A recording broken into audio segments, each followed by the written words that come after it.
And we continue with the Dark Frigate, the Rose of Devon. They came to Bristol over the hills that lie on the south of the town.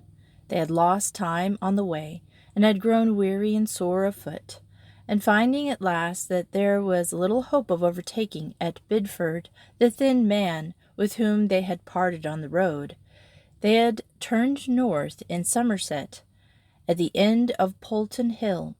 They passed first across a lonely waste, where for miles the only human being they saw was an aged man gathering sticks, then over the Mendip hills, and through rough valleys and rougher uplands, and so at last to the height, whence Bristol and Avon Valley and Bristol Channel in the east lie spread in a vast panorama.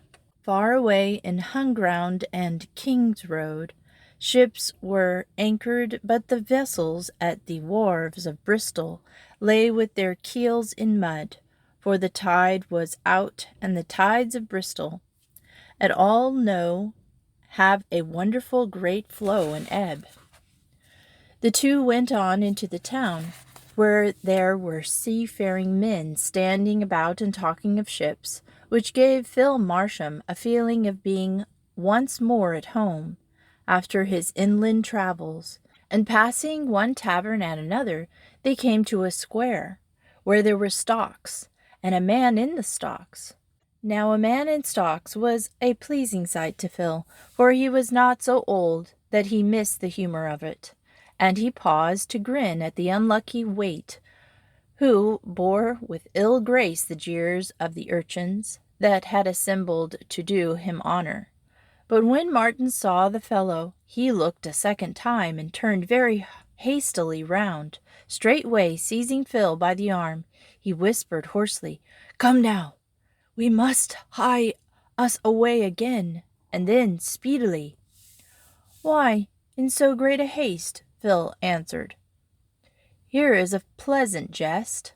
Let us stay a while. Who knows but some day we may be ourselves sit in that bilboes, and yonder ballad maker may take his fill of pleasant at our misfortune. Why then turn about is fair play. Let us enjoy him while there's time." And he waited with quiet glee for Martin's angry reply. "Fool," Martin whispered, "stay and be hanged, and thou wilt."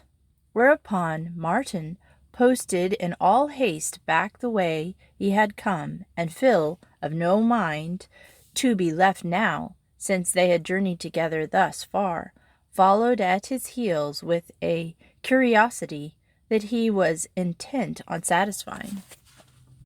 Sin, according to the proverb he called after Martin, begins with an itch and ends with a scar.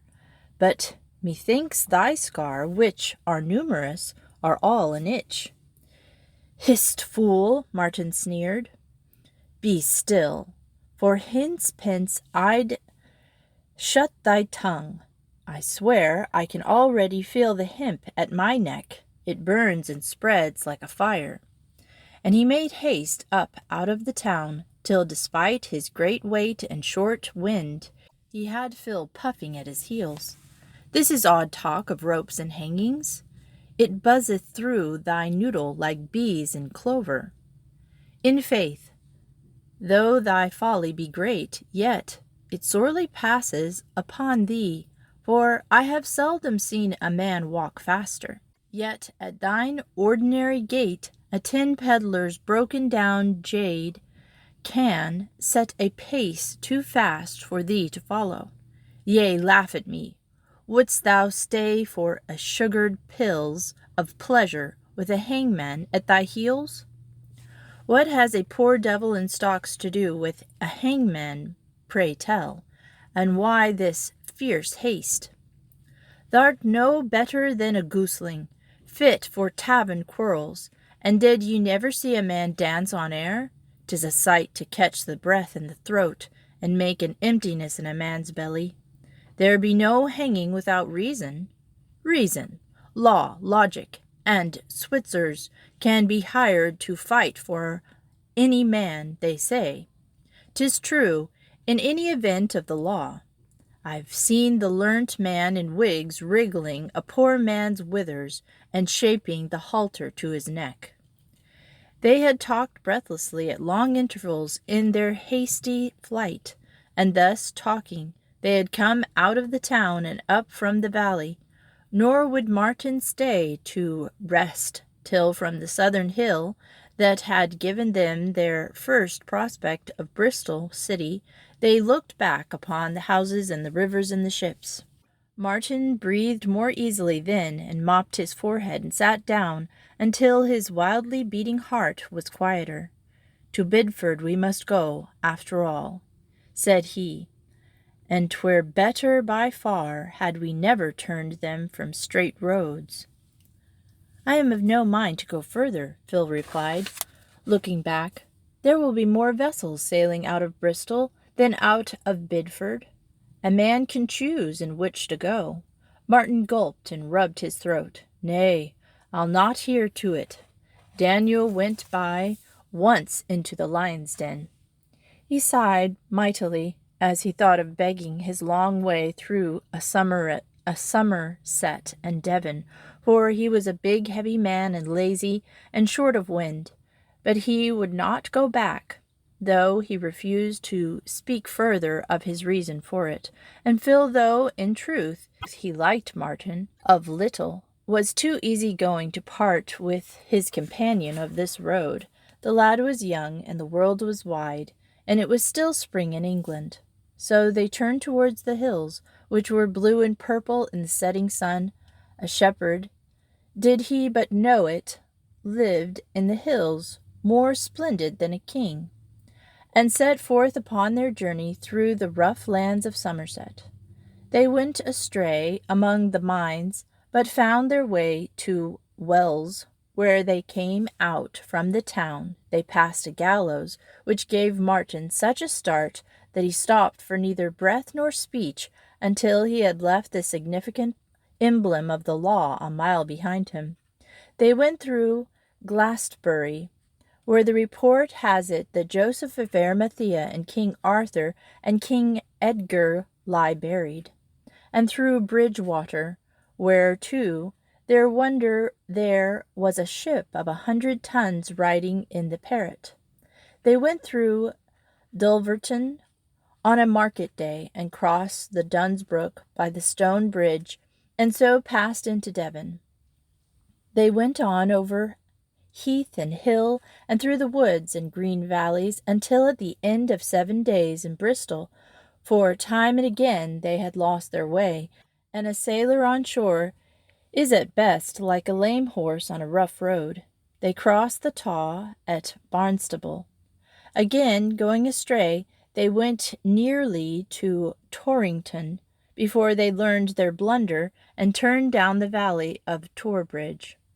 But all things come to an end at last, and one pleasant evening they crossed the ancient bridge built on stately Gothic arches into the populous town of Bideford.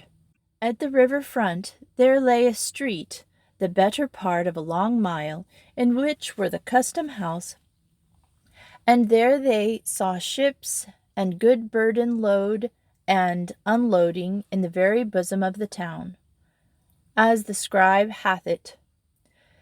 Thither Phil would have gone straightly, but Martin shook his head.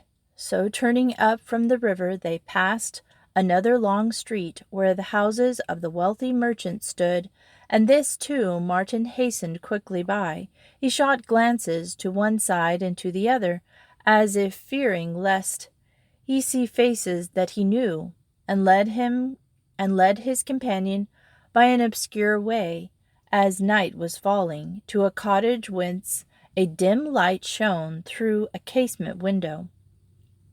Standing on the rough doorstone, under the outcropping thatch, which projected beyond the line of the eaves to shield the door from rain, he softly knocked.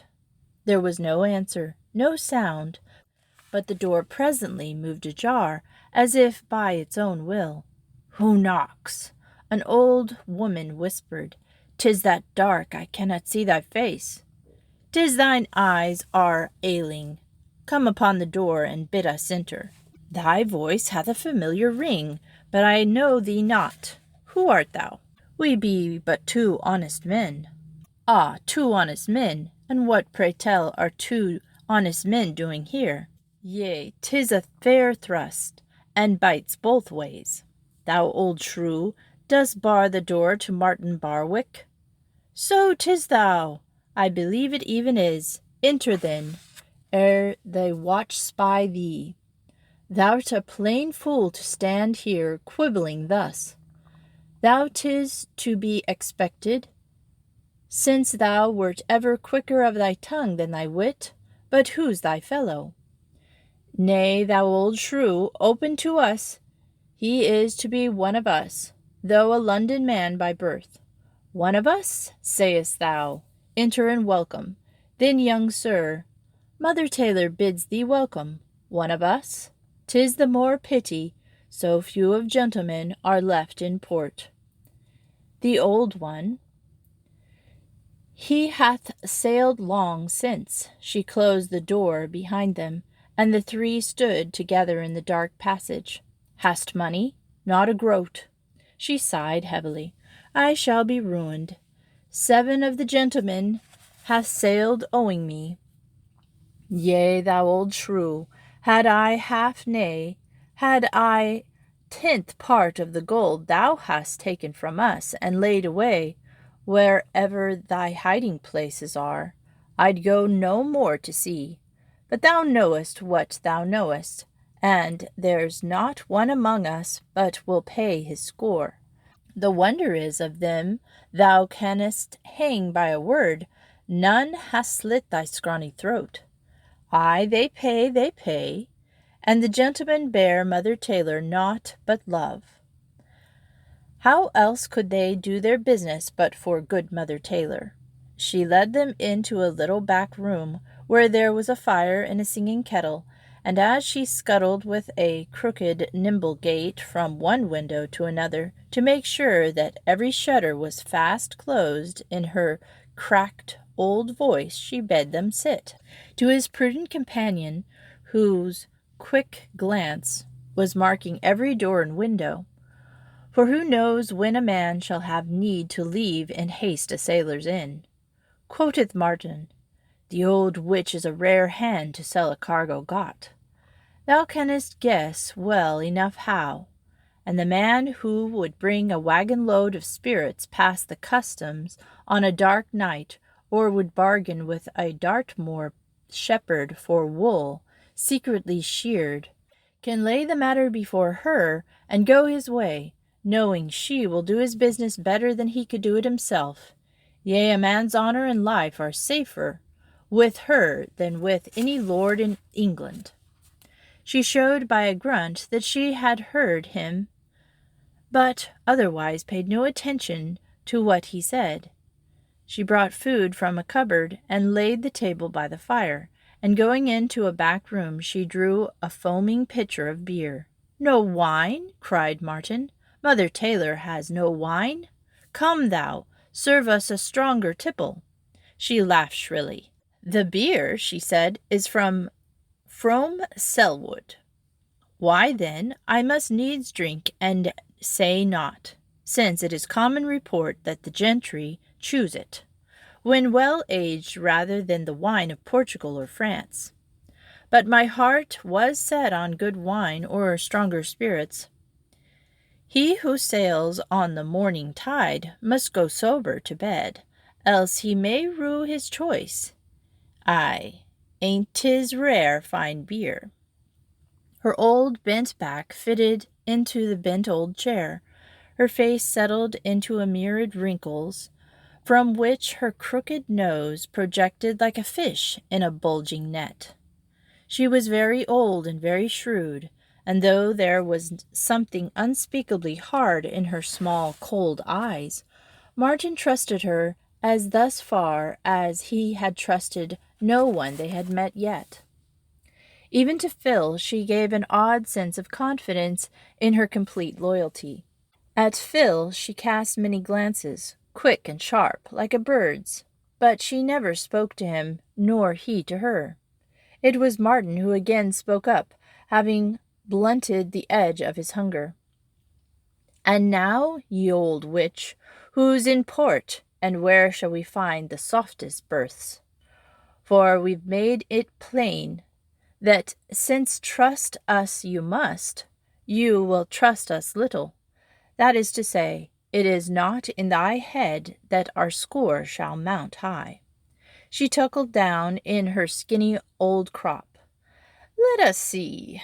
The old one has gone, and that's done. You were late. 'Tis a long road, and we went astray. There's the Nestor and the Essie. They will be off soon, the one to Liverpool for salt, the other to Ireland for wool."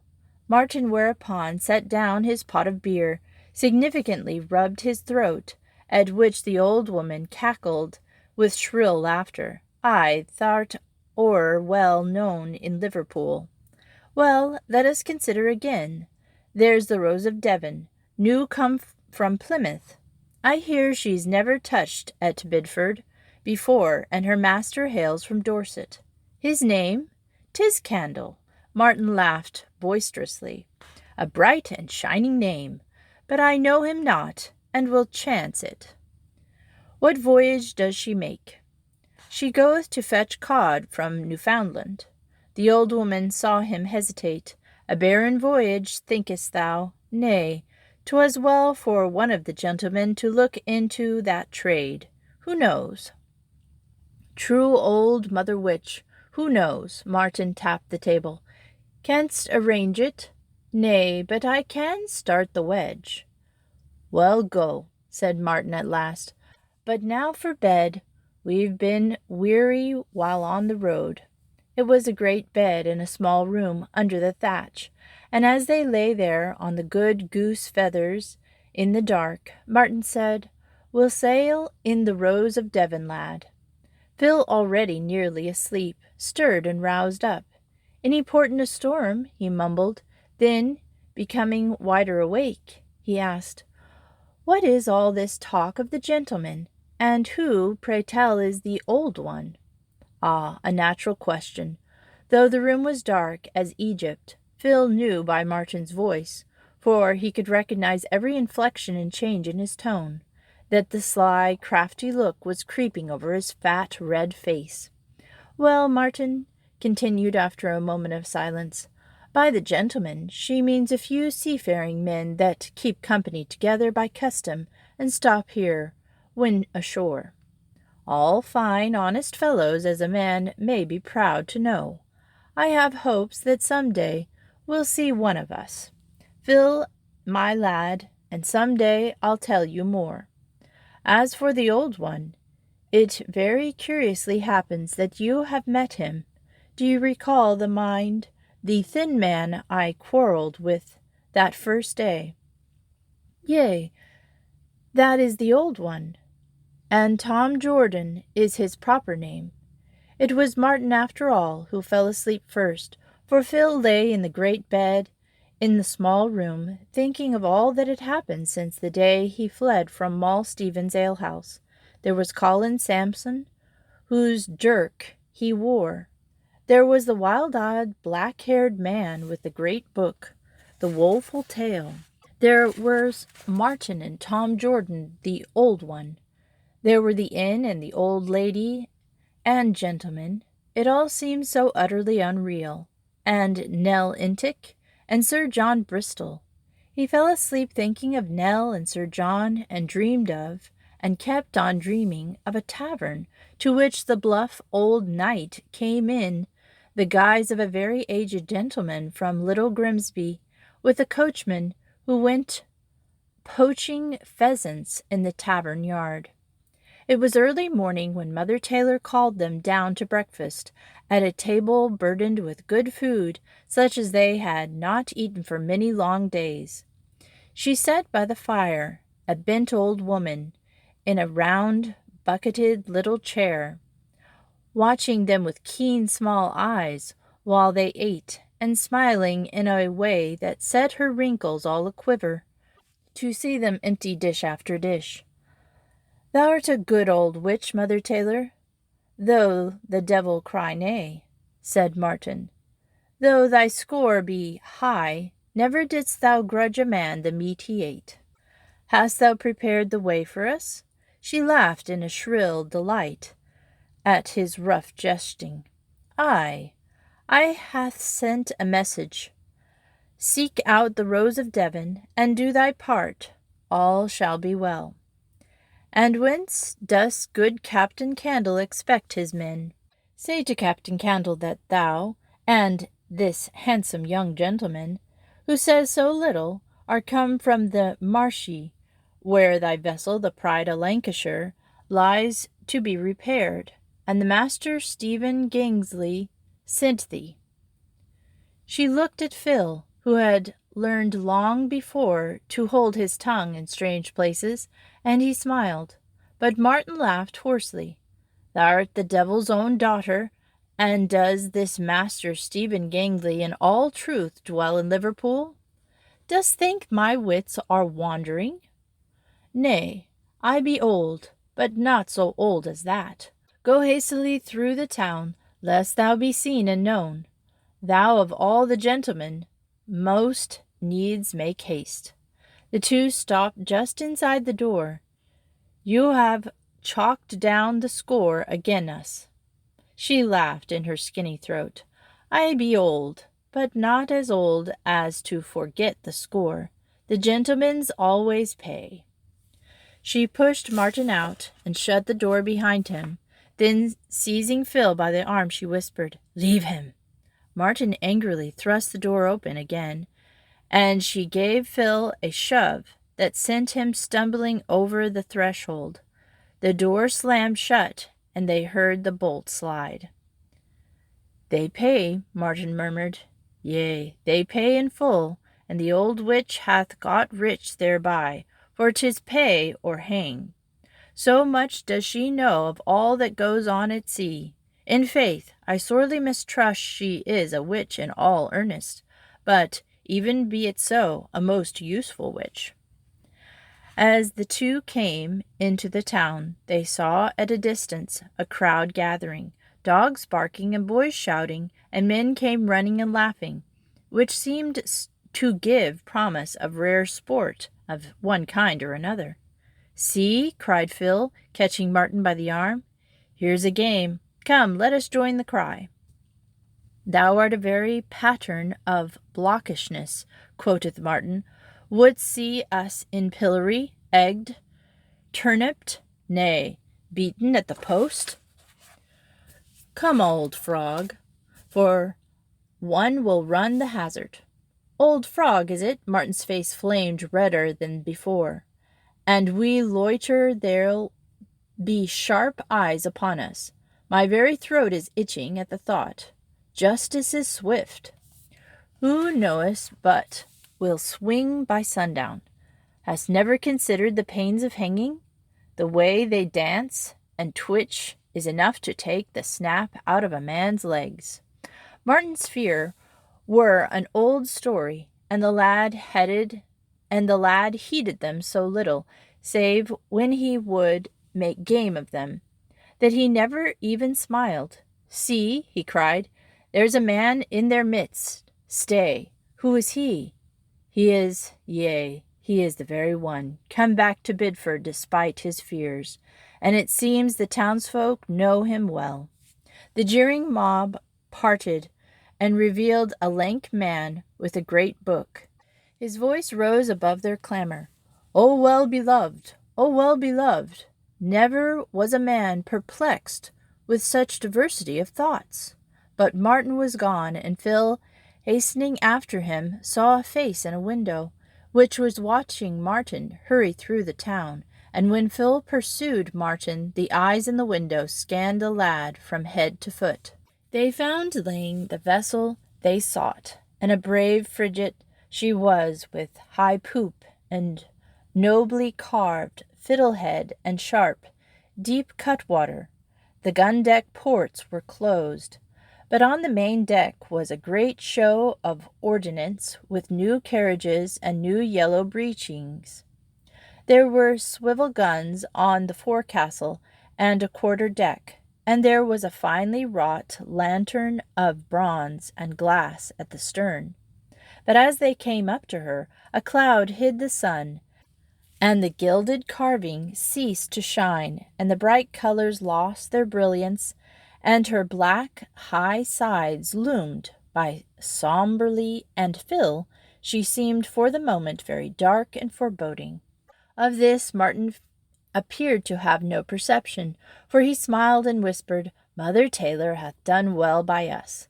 This Rose of Devon is a tall ship, and by all the signs she will be well found."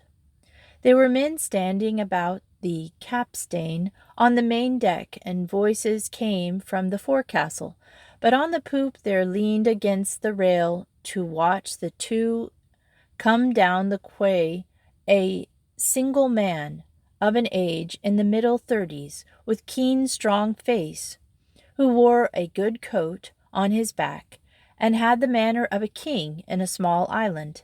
They stepped under the poop, and Martin doffed his hat, having assumed his most ingratiating smile. "An it please you, sir," said he, "have I the honour to address Captain Candle of the Rose of Devon frigate?" "I am Captain Candle." "Good morrow to thee, sir, and Master Stephen Gangley of Liverpool sent us." "Yes, I received his letter. I know him not, but it seems he knows friends of mine. You are over heavy for a good seaman, but your fellow takes my eye." Martin stammered and flamed up with anger, and perceiving this, the captain smiled. "Let it be," he said. "I can make room for two, to judge by your looks. If you are slow aloft at handling and hauling, we can use you to excellent purpose as a cook. Of good food and plenty it is plain you know the secret." He watched policy, contented with anger in Martin's face, and his own expression gave no hint of what went on in his mind. But there was that about him which made Phil believe he was inwardly laughing, and Phil had an instant liking for the man, which, if one might judge by the captain's glance or two, was returned. "You may sign the articles in the tavern yonder," he said. "You are none too early, for we sail in an hour's time to get to the tide." As Phil followed Martin into the tavern, he saw a bustle and flurry in the street. But it passed, and while they waited by the fire for the captain and the agent to come with the articles, he thought no more of it. They came at last, and the other seamen with them, and spread the articles on the oaken table, where the one man signed after another. And when Martin's turn was come, he tried to speak of wages, but the captain named the figure and bade him sign, before he thought he had done so. He stood back, cursing under his breath, and when the captain named a higher wage for Phil, Martin's cursing became an audible mumble, which drew from a master and agent a sharp glance, though Martin smiled and looked about as if to see whence the sound came. He deceived no one. Then, when men filed out of the tavern, looking somberly behind the master, and proceeded down the quay to their ship, their feet clattered on the cobbles as they swung along as a rolling gate. Some were sober, and some were drunk, and some were merry, and some were sad.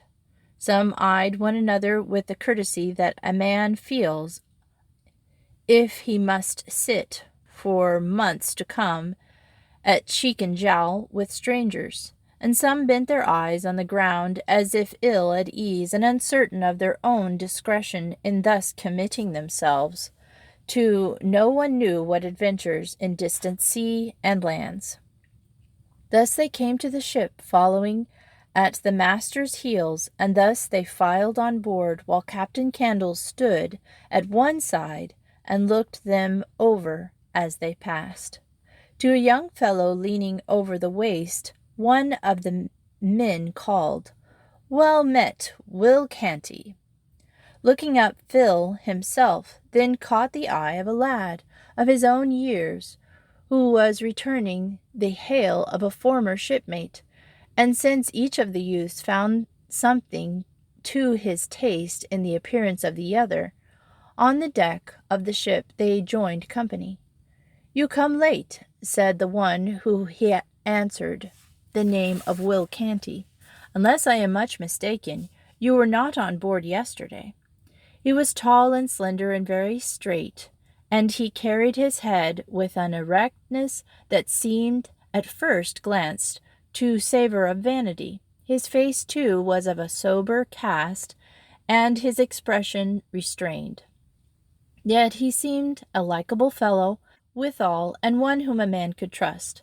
"I have not until now set foot on this deck," Phil replied, "but having seen many vessels in my time, I venture that the Rose of Devon is a staunch ship. As Captain Candle, it is plain to see, is a proper master. Yea, both saying are true, and I know, for I have sailed before in this ship with Captain Candle." An order bawled from the quarter-deck caused a great stir, and for the moment put an end to their talk, but they were to see more of each other. Casting off the moorings in answer to the word of command, the men sprang to the capstan. It was "Heave, my bullies," and "Pull, my hearts o' gold." Some in a boat carried out an anchor, and others labored at the capstan. The old frigate stirred uneasily and slipped away from the wharf, rolling slightly with the motion of the sea, and thus they kegged there until the tide. "Bend your passery to the mainsail," came roaring chorus. "Yea, yea." "Get your sails to the yards there, about your gear on all hands." "Yea, yea," men here and there replied. "Hoist sails, half-mast high, make ready to set sail." "Yea, yea." "Cross your yards." "Yea, yea." "Bring the cable to the capstan." "Boatswain, fetch the anchor aboard." "Break ground." "Up there a hand to the foretop, and loose the fore topsail." "Yea, yea." And the first man to set feet on the ratline was running up the rigging. It was Phil Marsham, for to him the sea was home, and there was no night so dark he could not find his way about a ship, nor did his promptness escape the sharp eye of Captain Candle. Now while the captain stood with folded arms at the poop, his mate cried, "Come, me hearts, heave up your anchor. Come one and all. Who says amen? O brave hearts, the anchor apeak." "Yea, yea." "Heave out your topsails, haul your sheets, let fall your foresail. You at the helm there, steer steady before the wind." On all the vessels in the harbor, and all along the quay, the streets, men had stopped their work to see the Rose of Devon sail. But though most of them stood idle and silent, there was a sudden flurry on the quay where but now she had been laying, and two men burst out, calling after her and waving their arms. "'Tis the beadle and the constable," the men muttered. "Who of us hath got to sea to escape the law?" The mate turned to the master, but the master firmly shook his head. "Come seize the tide," he called. "We will stay for no man. Heave out the fore topsail. Heave out the main topsail. Haul home your topsail sheets."